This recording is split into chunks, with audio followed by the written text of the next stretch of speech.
Olá pessoal, bem-vindos ao canal Fé, Filosofia e Cultura, onde nós abordamos assuntos relacionados à religião, à cultura e à filosofia.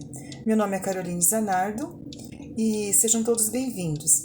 Eu gostaria de convidar você que não é inscrito no canal a se inscrever, ativar o sininho de notificações e compartilhar esse conteúdo com os seus amigos. Dando sequência então ao que nós havíamos comentado anteriormente, hoje nós vamos ver o seguinte: o nosso pensamento invade as barreiras do céu e não se contenta em saber apenas o que está ao nosso alcance. Alguém poderia perguntar afirmando: examino o que está localizado além de nosso mundo para saber se há uma grande vastidão ou está circunscrito por alguns limites. Qual a forma dos elementos estranhos? São disformes ou confusos ou com igual volume em cada parte? Se estão ligados com o nosso mundo ou dele separados?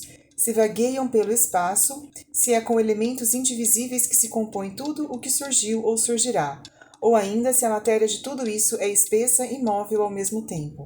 Se os elementos são opostos entre si ou se não estão em conflito, já que contribuem para um mesmo fim por caminhos diferentes.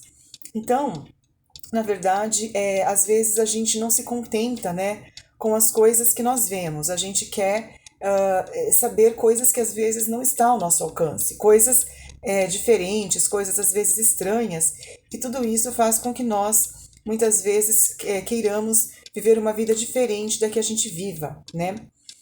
E isso faz parte, então, dessa nossa natureza, de muitas vezes querer descobrir coisas que nós não vemos, coisas que nós não podemos tatear, coisas que nós não podemos pegar com as nossas mãos. A gente vislumbra muitas vezes coisas que não são visíveis aos nossos olhos, que não estão ao nosso alcance. Faz parte do nosso jeito de viver. Uma vez que veio ao mundo para descobrir tais problemas, vê como é pequeno o tempo de que o homem dispõe, embora se dedique a isso por inteiro. Ainda que não permita que se lhe perturbe nem se descuide, ainda que controle seu tempo com muito cuidado e estenda suas horas até o fim da sua vida, desde que o destino não retire nada do que recebeu da natureza, o homem é por demais mortal para compreender as coisas imortais.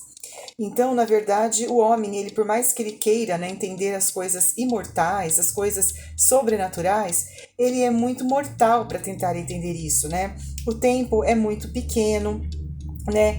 E na verdade, ele pode muitas vezes tentar fazer isso, mas ainda ele não tem essa capacidade, muitas vezes sobrenatural, de tentar descobrir as coisas sobrenaturais, né? Ele vê que isso muitas vezes não está ao seu alcance. Assim, vivo segundo a natureza, já que a ela me entreguei totalmente, já que sou seu admirador e servo. Entretanto, a natureza quer que eu faça duas coisas: agir e dedicar-me à reflexão. Tanto uma coisa quanto outra realizo, pois não pode haver contemplação sem alguma forma de ação. Então, na verdade, é possível sim que a pessoa possa desvendar coisas da natureza, coisas sobrenaturais, mas ela precisa ter uma dedicação, ela precisa se esforçar. Mas faz diferença, dizes, dedicar-se ao estudo da natureza apenas levado pelo prazer, não pedindo nada mais que a contemplação, sem visar a qualquer outro objetivo, uma vez que ela, com seus atrativos, já proporciona satisfação? Então, na verdade, é possível sim a pessoa se dedicar a isso. Ela precisa ter, realmente, como eu falei, uma grande força de vontade, ela precisa ter um objetivo, né? A isso respondo que é importante saber qual o propósito de dedicar-se à vida pública, ou seja, se é apenas para estar sempre ocupado e sem tempo para voltar os olhos das coisas humanas para as divinas.